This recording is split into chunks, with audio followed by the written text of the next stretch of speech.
The stars burned cold and distant as Commander Vexisha watched another ship die.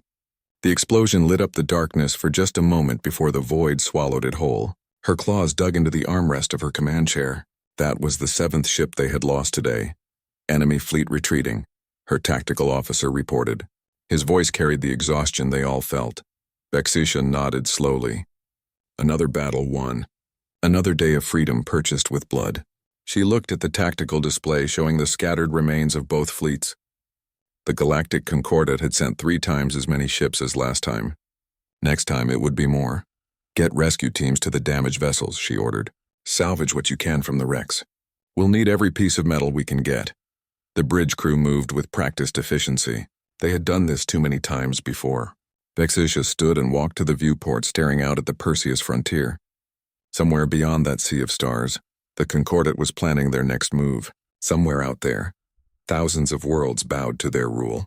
Only the Krell remained free. Only the Krell were stupid enough to keep fighting. She touched the scar that ran down the side of her face. A gift from the Battle of Krell Prime 15 years ago, the day she learned that freedom always came with a price tag written in blood. Back in her quarters, Vexisha pulled up the old files.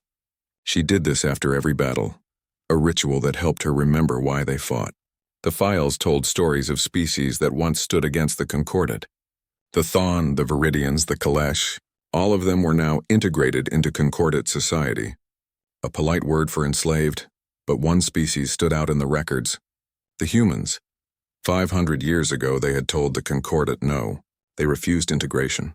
They refused to surrender. And for a brief, glorious moment they had fought. Earth's defensive fleet had held off the Concordat for 3 months. 3 months of pure defiance. Then the Concordat had glassed their world, turned Earth into a ball of fire and ash. The human fleet had scattered, and one by one the Concordat hunted them down. Within a decade, humanity was declared extinct. Vexisha had studied their tactics, their strategies, their desperate last stands. Sometimes, in the darkest moments, she wondered if the Krell would end the same way. Would some other species 1,000 years from now read about them in old files? Would they wonder why the Krell had been so foolish? A chime interrupted her thoughts. The High Chancellor wanted to see her. The council chamber was tense when she arrived. High Chancellor Morthas sat at the head of the table, his scales gray with age. Around him sat the other council members, all wearing expressions of worry and fear. Commander, Morthas began, the Concordat has sent us a message. Ambassador Thelian appeared on the view screen. He was a Centauri, one of the Concordat's founding species. His smile was warm, but his eyes were cold as space. Greetings, noble Krell, Thelian's recorded message began. The Concordat wishes to extend once more the hand of friendship. We offer you peace, prosperity, and security. All we ask is that you accept integration into our grand family of species. Vexisha felt her blood heat. Integration. Such a gentle word for what they really meant. You have defended your independence admirably, Thelian continued. But surely you see that continued resistance only brings suffering. We give you 30 rotations to consider our offer. After that, we will be forced to take more decisive action. We hope you choose wisely. The screen went dark. Decisive action, Council Member Drevon spat. He means they'll do to us what they did to Earth. We should surrender, another council member said quietly. We fought well, but we cannot win. Better to live as part of the Concordat than die as martyrs. Live? Vexisha's voice cut through the room like a blade. You call that living? They'll scatter us across their empire. They'll take our children and teach them to forget who they are. In 3 generations, there won't be any Krell left. Just bodies that look like us, speaking their words, thinking their thoughts. Better than extinction, the council member replied. Is it? Vexisha challenged. The argument continued for hours. Some wanted to surrender. Others wanted to fight to the last ship. Morthas listened to them all, his expression unreadable. Finally, he raised his hand for silence. We will not decide today. Use these 30 rotations to prepare. Those who wish to argue for surrender, gather your evidence. Those who wish to fight, plan your strategies. We will meet again and decide our fate. Vexisha left the chamber feeling hollow. She had fought for 3 decades to keep her people free. But what if they chose chains? What if the Krell voted to surrender? Days passed in a blur of preparations. Vexisha threw herself into work, planning defensive strategies even as others planned for integration. She studied old battles, looking for any edge, any advantage. That's when she found it. She had been analyzing data from a Concordate ship they had captured last month. Most of it was standard military information, but buried deep in the encrypted files was something strange. A reference to human contingency protocols. The file was 500 years old but had been accessed recently. Someone in the Concordate was still worried about humanity. But why? They were extinct. Vexisha dug deeper. She found mentions of automated monitoring systems, references to Sol system observation, notes about maintaining extinction verification protocols. Why would they need to verify extinction for 500 years? She brought her findings to the High Chancellor late one night. Morta studied the data with growing interest. "What do you think it means?" he asked. "I don't know," Vexisha admitted. "But the Concordate doesn't waste resources. If they're still watching the Sol system after 500 years, there must be a reason. You want to send a ship to investigate?" "Yes. We need every ship here defending our worlds." "I know, but if there's even a chance..." Vexisha paused. "We're looking for allies, for hope, for anything that might help us survive. What if the humans left something behind? What if there's something in their ruins that could help us?" Morthus was quiet for a long time. "Take a small fleet," he finally said. 3 ships, fast ones. If you find nothing, return immediately. We'll need you for the battle to come." 3 days later, Vexisha's small fleet jumped toward the Sol system. The journey would take 2 weeks. 2 weeks while her people debated surrender. 2 weeks while the Concordate prepared to destroy them. As the stars stretched into lines around her ship, Vexisha thought about the humans. They had faced impossible odds, too. They had stood alone against the galaxy and refused to kneel. In the end, they had lost everything, but for 3 months they had been magnificent. The Sol system appeared on her screens dead and cold. Earth was still visible on long-range sensors, a scarred ball of rock wrapped in storms. Mars was frozen and airless. The asteroid belt showed signs of ancient battles, wreckage 500 years old still drifting in the dark. No signs of activity, her tactical officer reported. "The system is dead." But the signals they had detected were coming from somewhere. Vexisha checked her instruments again. There, a faint pulse coming from Jupiter's orbit. From Europa, one of its moons. "Take us in," she ordered. As they approached the ice moon, the signal grew stronger. It was regular, artificial, deliberate. Something down there was still working after 500 years. "Commander," her science officer called out, his voice shaking. "I'm detecting a massive structure under the ice. It's enormous, and it's powering up." The ice on Europa's surface began to crack. Light spilled out from beneath, blue and bright against the frozen darkness. Vexisha watched as entire sections of the ice shelf lifted away, revealing gleaming metal beneath. A voice crackled over their communication system. It spoke in Galactic Standard, but with an accent Vexisha had only heard in old recordings. "Unknown vessels. This is Europa Station Guardian. Identification required." Vexisha's hands trembled as she activated the communication system. "This is Commander Vexisha of the Krell Sovereignty.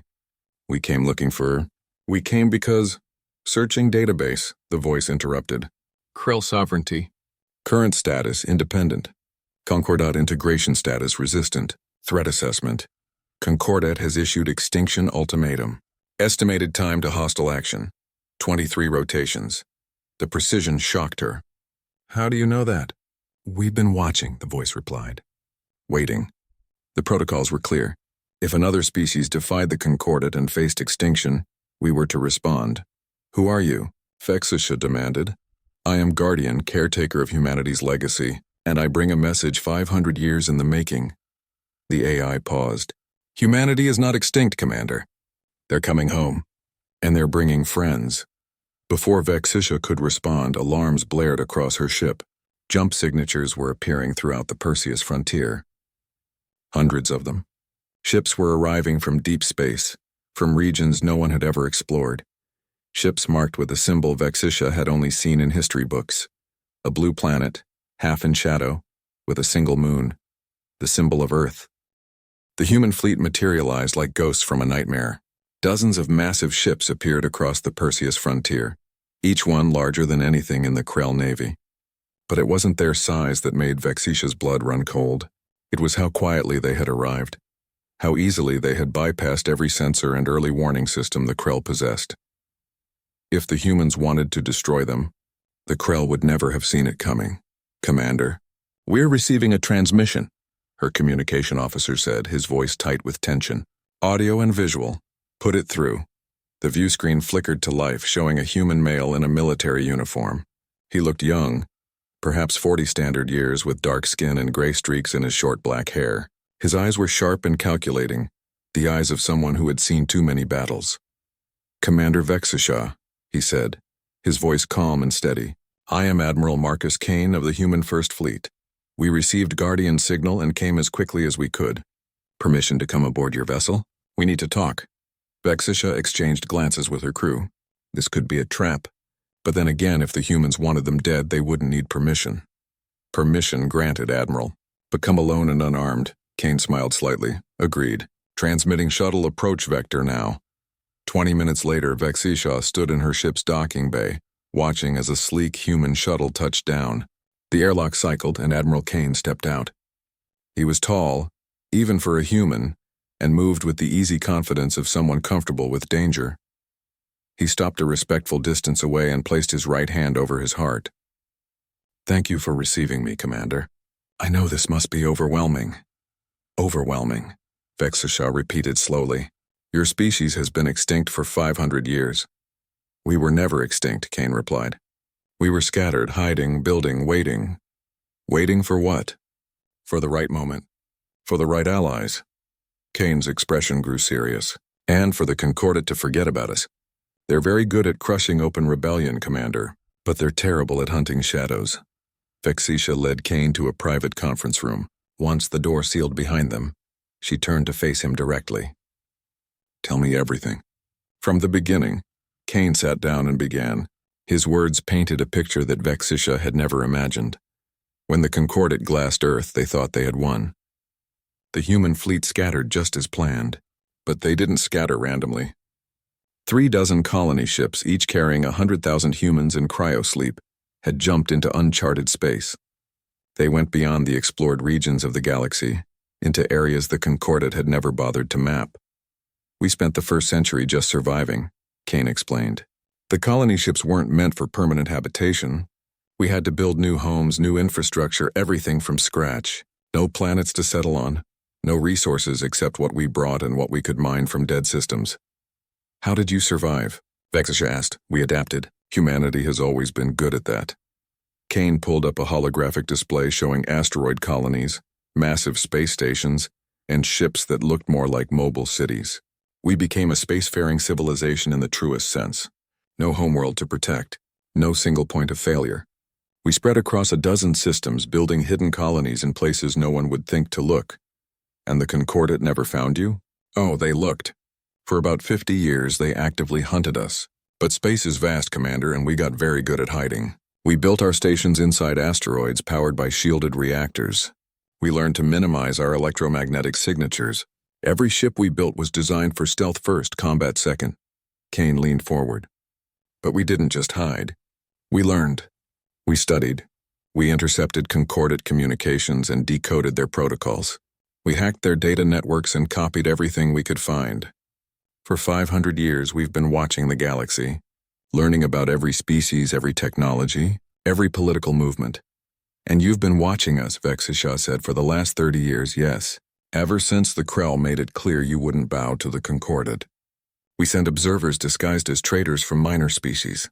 We watched your battles, studied your tactics, monitored your communications." Vexisha felt a flash of anger. "You watched us fight and die, and you did nothing?" "We weren't ready," Kane said quietly. "I know how that sounds. I know it seems cruel, but we couldn't reveal ourselves until we were certain we could make a difference. If we had come too soon, if we had failed, then both our species would be extinct for real." He pulled up another display, showing ship designs and weapon systems. "We've spent 5 centuries doing nothing but preparing for one purpose: to come back and finish what we started. Every generation born in exile has been raised with one goal: return home. Free the galaxy. Make sure no species ever faces what we faced." Vexisha studied the designs. The technology was decades ahead of anything the Krell or even the Concordat possessed. "Why now? Why reveal yourselves?" "Because you need us. And because we need you." Kane's expression softened. Commander, humanity has been alone for 500 years. We've survived, but we've been isolated, focused solely on preparation and revenge. When we detected that the Krell were facing extinction, we saw something we recognized. We saw ourselves 500 years ago standing alone against impossible odds. He stood and walked to the viewport looking out at the Krell fleet. But there's another reason. The younger generations, people like me who were born in exile, we've never seen Earth. We've never walked on a planet that was truly ours. We've lived our entire lives in metal corridors and artificial gravity. We're tired of hiding, Commander. We want to come home. But we don't want to come home to an empty galaxy ruled by the same tyrants who destroyed our world. So you want allies, Vexisha said. We want friends, Kane corrected. We want a galaxy where species can choose their own path. Where defiance doesn't mean extinction. The Concordat destroyed our civilization because we wouldn't submit. Now they're going to do the same to you. We can't let that happen again. Vexisha was quiet for a long moment, processing everything. Finally, she asked the question that mattered most. Can you help us win? Yes, Kane said without hesitation. We have the technology, the weapons, and the strategies. We've spent 500 years planning for this war. But Commander, we can't do it alone. We need you to trust us. We need the Krell to stand with us to show the galaxy that defiance is possible. My people are considering surrender, Vexisha admitted. The Concordat's ultimatum expires in 20 rotations. Some of our leaders believe submission is better than extinction. Kane's jaw tightened. Submission is just slower extinction. The Concordat doesn't want allies or partners. They want servants who've forgotten they were ever free. In 3 generations, there won't be any Krell left. Just bodies that look like you, thinking Concordat thoughts, serving Concordat interests. That's what I told them. Then let me help you convince them. Kane turned to face her fully. Let me address your High Chancellor. Let me show them what humanity has built, what we're offering. Not charity, not pity, but partnership. Let me show them that we can win. Vexisha made her decision. My ship is returning to Krell Prime. You'll come with us. You can address the Council yourself. Thank you, Commander. As they returned to the bridge, Vexisha's tactical officer approached with an urgent report. Commander, we're detecting Concordat scout ships entering the sector. They're scanning for the human fleet. Kane smiled grimly. They felt our jump signatures. They know something's happening. He activated his communication device. This is Kane to all human ships. Stealth Protocol Alpha. Let's show them how we disappeared for 500 years. Vexisha watched in amazement as the massive human fleet simply vanished from her sensors. One moment they were there, dozens of enormous ships. The next moment, nothing. Empty space. They're still there, Kane assured her. You just can't see them. Neither can the Concordat. The Concordat scouts swept through the area, their sensors finding nothing unusual. After an hour of fruitless searching, they left. Impressive, Vexisha said. That's nothing, Kane replied. Wait until you see what else we've learned to do. The journey to Krell Prime took 3 days. During that time, Kane shared more information about humanity's exile. He showed her their hidden colonies, their underground factories, their training facilities. He introduced her via hologram to other human leaders, scientists and soldiers. But the most important introduction came near the end of the journey. Kane took Vexisha to a small chamber deep in his shuttle and showed her a simple container made of clear material. Inside was soil. Rich, dark earth. This was taken from Earth 4 days before the Concordat attacked, Kane explained softly. My great-great-great-grandmother grabbed a handful of dirt from her garden before boarding the evacuation ship. Every generation has protected it, preserved it, passed it down. I've never seen Earth, Commander. None of my generation has, but we carry it with us. We remember. Vexisha looked at the simple container and understood something profound. Humanity hadn't just survived. They had refused to forget. They had carried their home with them across 500 years and countless light years. When this is over, Kane said quietly, I'm going to plant this on Earth. I'm going to see it grow in the soil of our homeworld. The Krell Council chamber had never been so crowded. Every council member was present, along with military leaders, scientists, and representatives from every major colony. They had gathered to hear Admiral Kane speak, but Vexisha knew they had really gathered to decide the fate of their species. High Chancellor Mortha sat at the head of the table, his ancient eyes studying Kane carefully. Admiral Kane of humanity, a species we believed extinct. You claim you can help us defeat the Concordat. Many here doubt this is possible. Convince us. Kane stood before the assembly calm and confident. He activated a holographic display that filled the center of the room. 500 years ago, the Concordat sent a fleet to destroy Earth.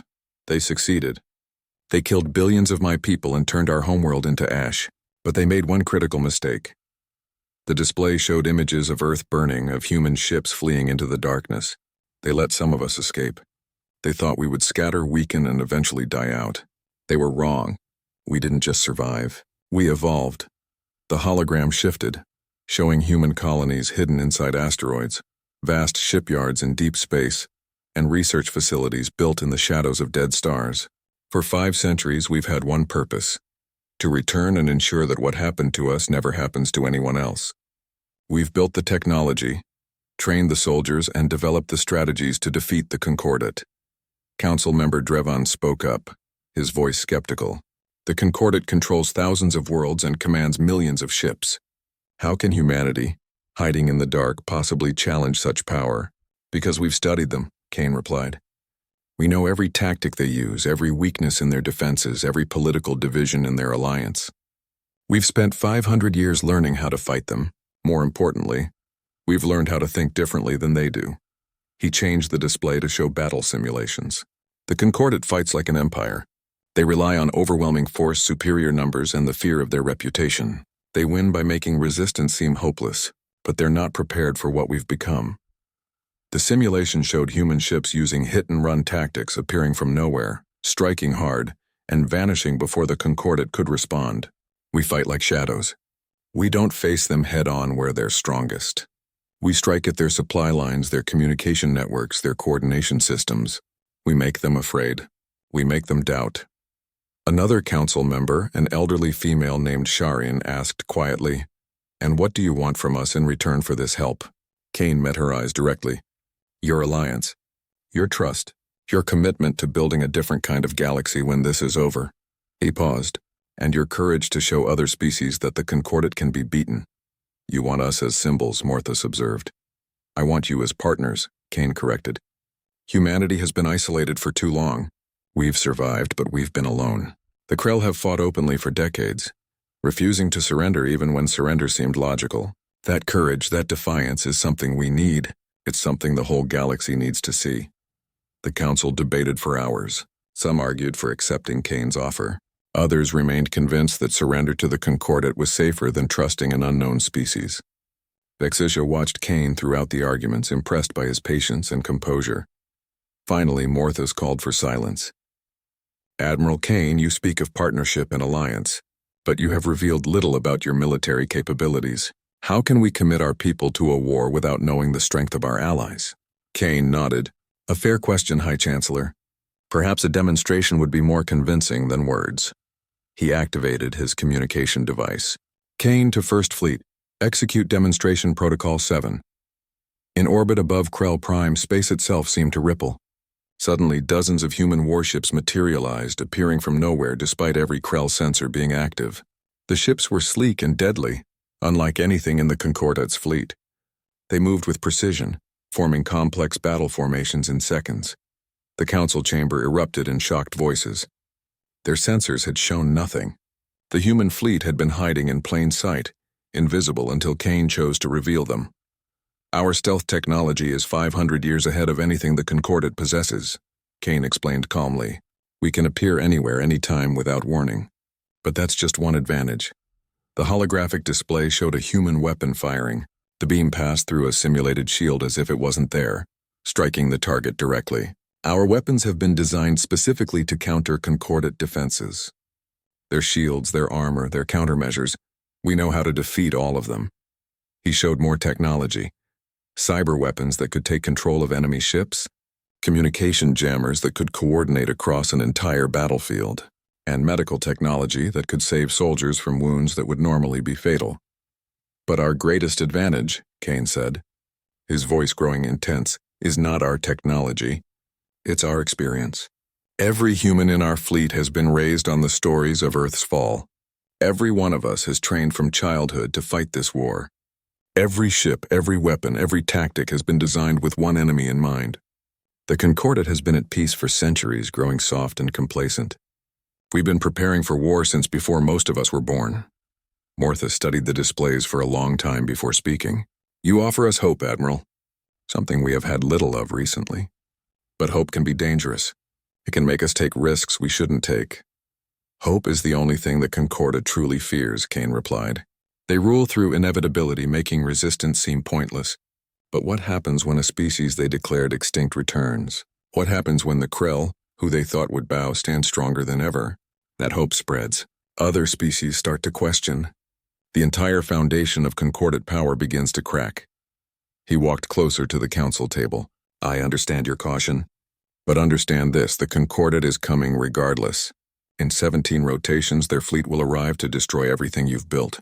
You can surrender and lose yourselves slowly, or you can fight and maybe, just maybe, win your future back. Humanity chose to fight 500 years ago. We lost our world, but we kept our souls. Now we're offering you a chance to do more than just fight and die. We're offering you a chance to win. The debate continued late into the night. Vexisha spoke passionately in favor of the alliance, recounting what she had seen of human capabilities. Other military leaders agreed, but the council remained divided. Finally, as the first light of dawn broke over Krell Prime, Morthus rose to speak. Admiral Kane has shown us weapons and technology. He has spoken of strategies and victories, but I wish to know something else. He looked directly at Kane. What will humanity do if we choose to surrender? Will you still fight the Concordat? Kane was quiet for a moment. Yes, he finally said. We'll fight regardless of your choice.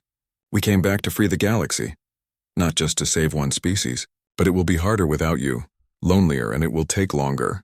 But we'll fight because we have to, because if we don't, then Earth's destruction meant nothing. And if we fight beside you and lose? Morthus asked. What then? Then we lose together, knowing we tried, Kane said simply.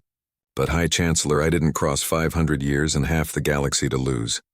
I came here to win, and I truly believe we can. Morthus looked around the council chamber, seeing the faces of his people. Then he turned back to Kane. The Krell have never been very good at knowing when to quit. It's a flaw that has cost us dearly over the years, but it has also kept us free when wiser species chose chains.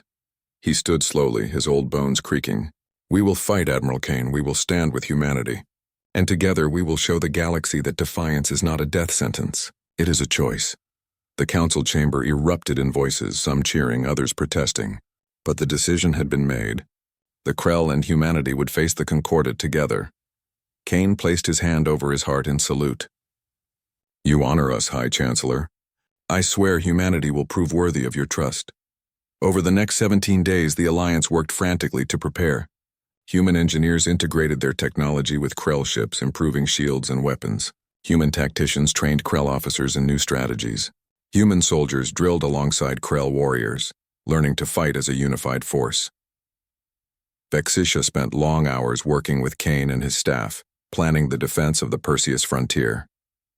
She learned more about humanity in those days than she had in years of studying historical files. They were driven, focused, and utterly committed to their cause.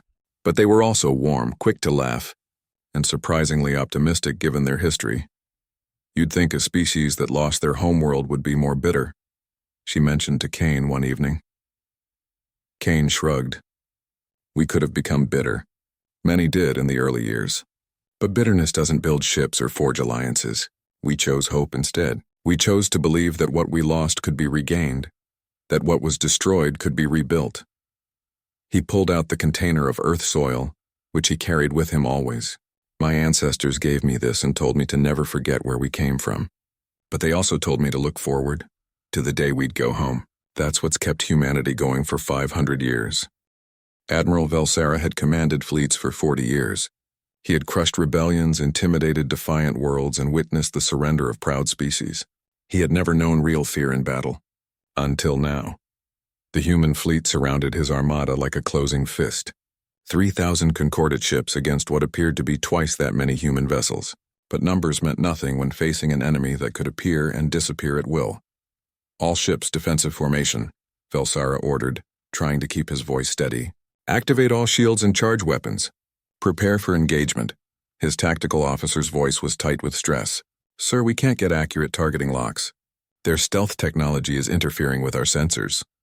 On the human flagship, Kane stood calm and collected, watching the Concordat fleet scramble into defensive positions. Vexisha stood beside him, amazed at how different this felt from every battle she had ever fought. The Krell had always fought defensively, desperately holding on, but humans fought like hunters. Admiral Velsera is good, Kane observed. He's not panicking. He's trying to consolidate his forces, make them a harder target. He smiled coldly. It won't work. Tactical, begin phase 1. What happened next, Velsera would remember until his dying day. The human ships didn't charge forward in a grand assault. They didn't even fire immediately. Instead, they simply vanished again, leaving his sensors empty. For 3 long minutes, nothing happened. Velsara's crew stared at blank screens, waiting for an attack that didn't come. The tension was unbearable. Then the first ship died. A Concordat cruiser on the outer edge of the formation simply exploded, torn apart by weapons fire that seemed to come from nowhere. Then another ship died. And another. The humans were picking off vessels one by one, striking from stealth and disappearing before the Concordat could respond. Return fire, Velsara shouted. All ships fire at the source of enemy weapons.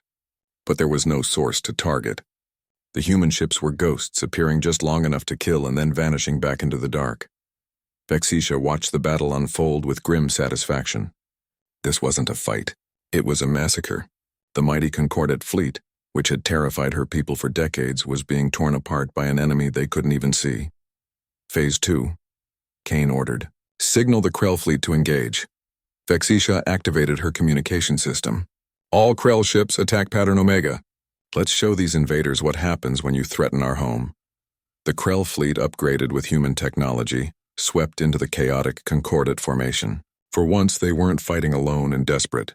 They were fighting as part of a coordinated assault with allies who actually knew how to win. Sergeant James Park, who everyone called Jammer, led a team of human special forces onto a captured Concordat command ship. His team moved through the corridors with practiced efficiency, neutralizing defenders and planting cyber warfare devices. Package delivered, Jammer reported over secure communications. Beginning upload. The virus his team introduced began spreading through the Concordat fleet's network. Ship systems started glitching. Communication channels became unreliable. Weapons targeting became less accurate. Nothing catastrophic, just enough to create doubt and confusion. This is how humans fight, Jammer muttered to his team as they evacuated the ship. Death by 1,000 cuts. Make them scared. Make them uncertain. Make them understand they're not invincible. On the Concordat flagship, Velsera watched his fleet fall apart. In 2 hours of fighting, he had lost over 400 ships. His command structure was fragmenting. His communication network was compromised, and he still couldn't reliably target the human fleet. Sir, multiple ships are requesting permission to retreat, his communication officer reported. Velsera wanted to refuse. The Concordat didn't retreat. They didn't surrender. They were the power that made the galaxy bow. But he was watching that power dissolve before his eyes. Signal the fleet, he said quietly. Full retreat. Jump to rally point Sigma. The Concordat fleet fled, leaving behind wreckage and debris. They had come to destroy the Krell. Instead, they had been humiliated by a species that shouldn't exist. In the command center on Krell Prime, cheers erupted. They had won. Against impossible odds, they had actually won. But Kane didn't celebrate. He was already planning the next move. This was just the first battle, he told Vexisha.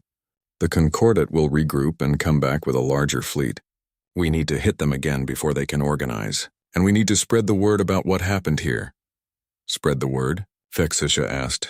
The Concordat rules through fear and inevitability. Every species believes they can't be beaten. But we just beat them. Badly. If word of this battle spreads, other species will start to question. They'll start to hope. And hope is contagious, Kane was right. Within days, news of the battle reached every corner of Concordat space. The official reports tried to downplay it, calling it a minor skirmish against pirates. But the truth leaked out anyway. Humanity had returned. The Concordat fleet had fled. The impossible had happened. On a dozen worlds, species that had lived under Concordat rule for centuries began to whisper. What if they could be free too? What if resistance wasn't hopeless? The Concordat leadership met an emergency session. They had called this meeting dozens of times over the centuries to discuss how to crush rebellions. But this felt different. This felt like panic. "We must respond decisively," one council member insisted. "Send the Grand Armada. Destroy both the humans and the Krell completely." "That's exactly what they want," another argued. "They're trying to draw us into a conflict we're not prepared for. The humans have technology we don't understand. They have tactics we've never seen.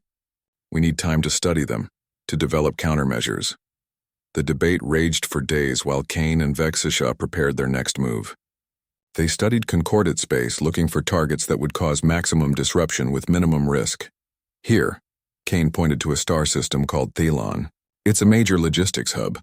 The concordate stores supplies for a dozen sector fleets there. If we destroy it, their ability to wage war in this region collapses." "It's heavily defended," Vexisha noted, "which is why they won't expect an attack. They think we'll stay defensive, protecting Krell space. Instead, we're going to hit them deep in their own territory." The raid on Thelon was textbook human warfare. A small strike force appeared from nowhere, destroyed the supply depots, and vanished before reinforcements could arrive. The damage was enormous, and the psychological impact was even greater. The concordate couldn't protect their own holdings.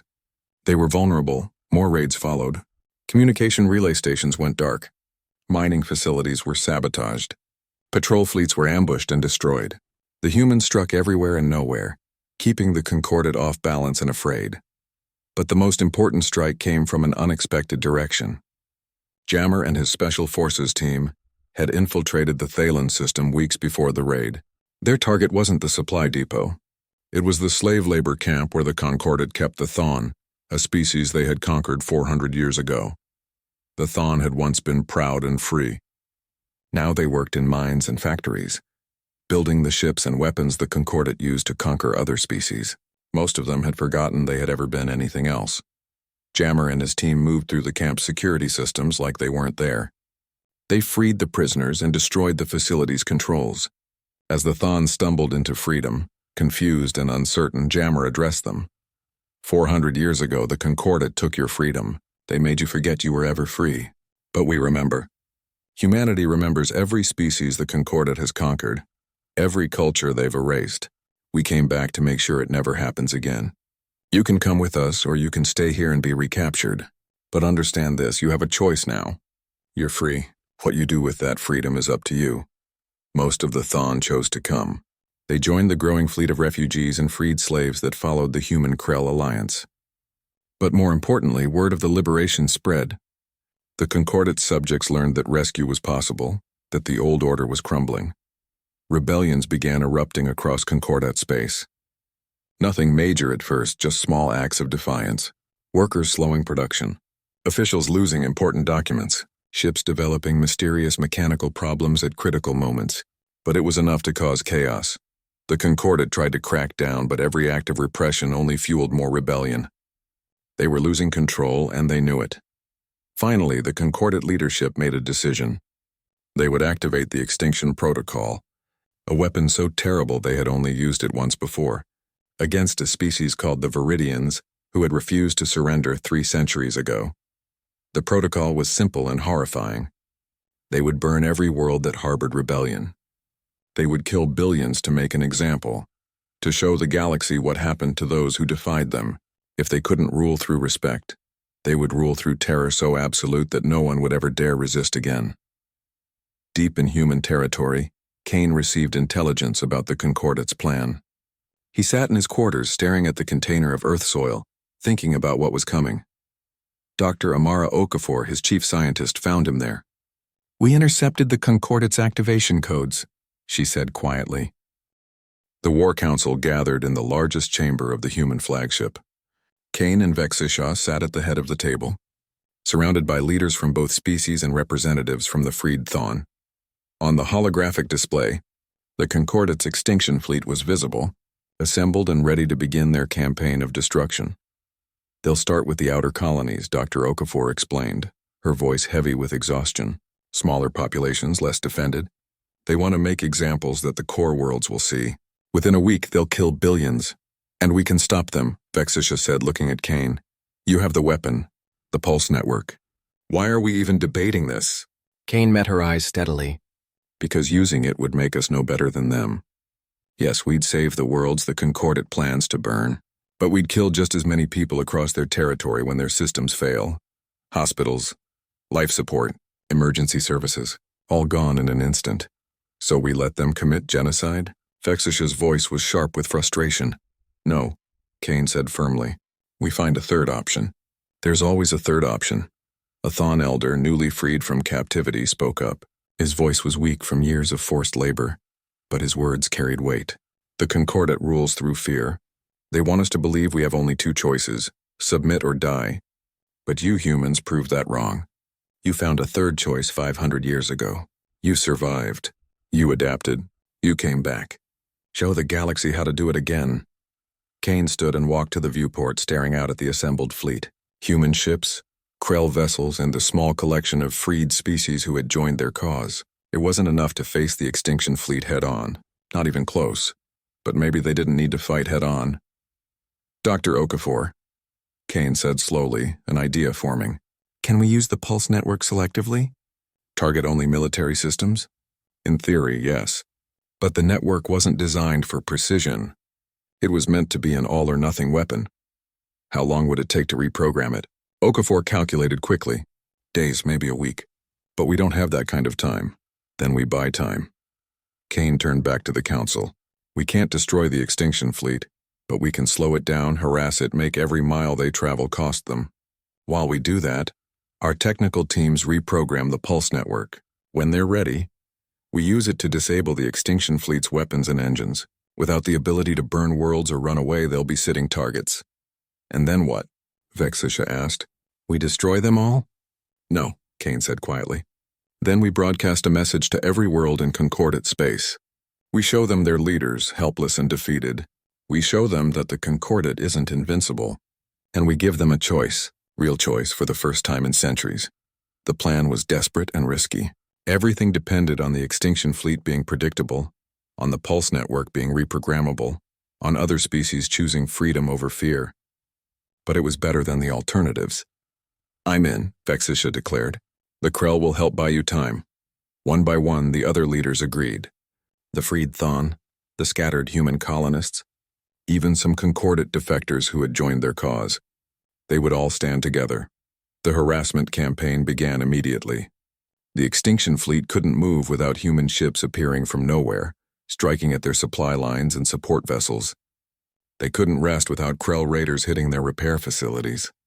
Every system they entered became a battlefield. Sergeant Jammer led teams deep into Concordat territory, sabotaging fuel depots and communication relays. His special forces became legends, appearing impossibly far behind enemy lines, completing missions that should have been impossible, and vanishing before capture. On one such mission, Jammer's team freed a Concordat data facility and discovered something shocking: files detailing every species the Concordat had integrated over the past 1,000 years. Hundreds of cultures erased, thousands of worlds conquered, all documented with cold bureaucratic efficiency. Send this to Kane, Jammer ordered. The galaxy needs to see this. Meanwhile, Dr. Okafor and her team worked around the clock to reprogram the pulse network. The technical challenges were enormous. The network had been designed 500 years ago as a last resort weapon. Making it surgical instead of catastrophic required rewriting millions of lines of code, while the nodes were still in place across enemy territory. It's like trying to defuse a bomb while someone's holding the trigger, one engineer complained. Then we better not let them pull that trigger, Okafor replied, her fingers flying across her terminal. Days passed. The extinction fleet continued advancing, but slower than planned. They had burned 3 minor colonies before the Human-Krell alliance had fully mobilized, killing millions. The survivors were evacuated and brought to safety, traumatized but alive. Each refugee added their voice to the growing chorus of resistance. The Concordat leadership watched their extinction fleet's slow progress with growing frustration. What should have been a quick demonstration of power had become a grinding campaign. Their military was stretched thin, trying to maintain control over their territory while fighting a war against an enemy they couldn't pin down. More rebellions erupted. Factory workers on industrial worlds went on strike. Planetary governors began refusing orders. Military commanders started questioning their missions. The Concordat's grip on power was slipping. Finally, after 10 days of desperate work, Dr. Okafor emerged from her lab. She looked exhausted but triumphant. It's ready. The Pulse Network can be activated with precision targeting. We can disable the extinction fleet without killing billions. Kane immediately ordered the fleet to converge on the extinction fleet's position. This would be the final battle, the moment that decided everything. The extinction fleet was 3 times the size of the combined human Krell force. Their commander, Grand Admiral Theron, was confident. The rebels had been annoying, but they couldn't stand against his full might. He would crush them, burn the worlds that supported them, and restore the Concordate's absolute authority. But as his fleet prepared for battle, something unexpected happened. Ships began appearing all around them. Not just human and Krell vessels, but ships from a dozen other species. Former Concordate subjects who had risen in rebellion, freed slaves who had taken up arms, even some Concordate military units who had defected. "This is Admiral Marcus Kane of the Human Defense Fleet," Kane's voice broadcast across all channels. "To the crews of the Extinction Fleet, you have been ordered to commit genocide, to burn worlds full of innocent people, to murder billions because your leaders are afraid of losing power. But you don't have to follow those orders. You can choose differently." Theron tried to cut off the broadcast, but human cyber warfare teams had infiltrated his communication systems. Kane's words reached every ship in both fleets. 500 years ago, the Concordate destroyed Earth. They thought they had destroyed humanity, but they were wrong. We survived because we refused to accept that destruction was inevitable. We chose to endure, to adapt, to come back. And now we're offering you the same choice. Kane paused, letting his words sink in. "Look at your sensors.